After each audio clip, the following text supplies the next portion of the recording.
Hi అండి, అందరు ఎలా ఉన్నారు? అందరు బాగున్నారా? నాగుల చవితి, శ్రావణ మాసంలో నాగుల చవితి పండుగ వచ్చింది కదండి. అదే ఈరోజు నాగుల చవితి పండుగ చేసుకుంటున్నాం. ఫస్ట్ ఇల్లంతా శుభ్రం చేసుకొని, ఇలా గడపని పూజించుకొని, ముగ్గులు వేసుకొని, ఇది మా ఇంట్లో గడప అండి. ఇలా రంగులు వేసుకొని, ముగ్గులు వేసుకొని గడపకి ఫస్ట్ గడపని పూజించుకోవాలి కదా ఇంట్లో. తర్వాత అదండి నాగుల చవితి కావాల్సినవి నువ్వుల ముద్దలు, చెలివిడి ఇలా చేస్తారు కదా. నేను కూడా అదే నువ్వులు మిక్స్ చేసి నువ్వుల లడ్లు చేశాను. అలాగే బియ్యంతో చెలివిడి ఉండలు చేశాను. ఇంకా దేవుడికి నైవేద్యంగా నువ్వులు బెల్లం కలిపి చేసినవి, ఇలా బియ్యపు బెల్లంతో చేసింది రెండు ప్రసాదాలుగా పెడుతున్నాను. ఈ తమలపాకులు మా ఇంట్లో చెట్టువి అండి.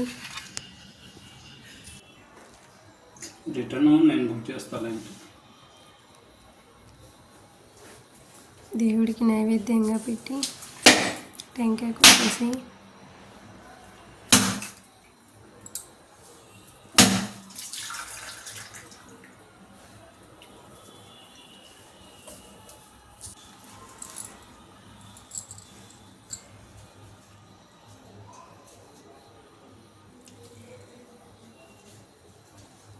కొబ్బరికాయ కొట్టేసి ప్రసాదాలన్నీ పెట్టి కొబ్బరికాయ కొట్టేసి ఇంకా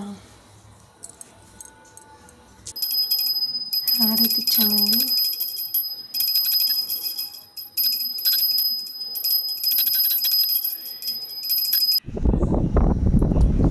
అక్కడ ఇంట్లో పూజ చేసుకున్న తర్వాత గుడికి వెళ్ళాము. పాలు పోయడానికి ఇక్కడ విగ్రహాలకి పసుపు రాసి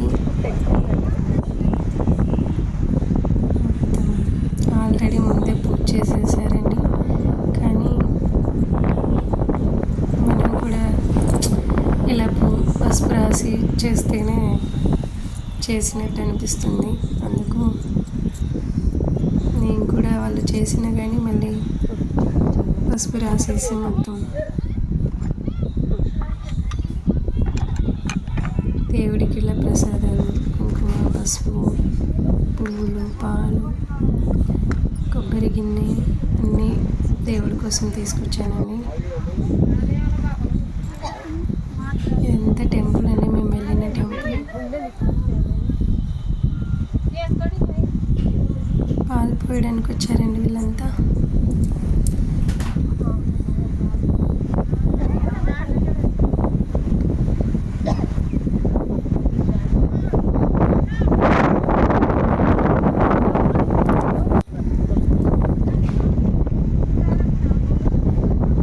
పసుపు రాసిన తర్వాత బొట్లు పెట్టేసి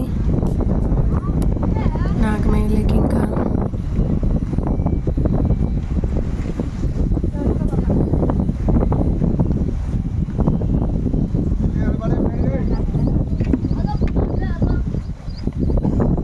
చాలా ప్రశాంతంగా ఉంటుందండి అక్కడ టెంపుల్.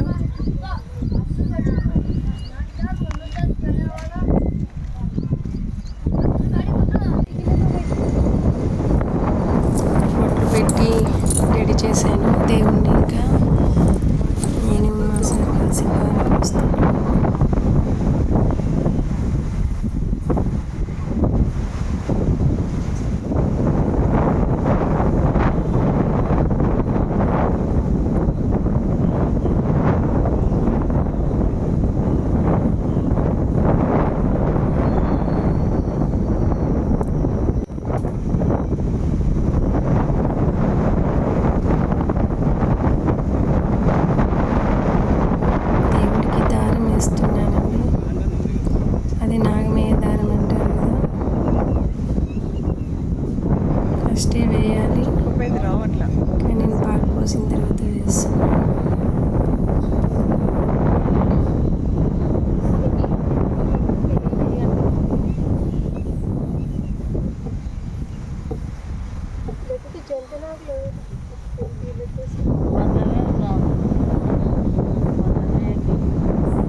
దేవుడికి తీసుకొచ్చినన్ని నైవేద్యాలన్నీ పెట్టానండి. చలిమిడి, నూనె ముద్ద,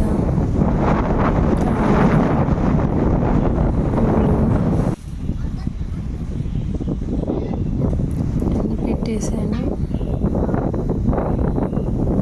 మా బాబుతో కూడా పోపిద్దామని చెప్పేసి తీసుకున్నాను. పిల్లలతో పోపిస్తే చాలా మంచిది. వాళ్ళకి ఏమైనా దిష్టి దోషాలు ఉన్నా తొలగిపోతాయి.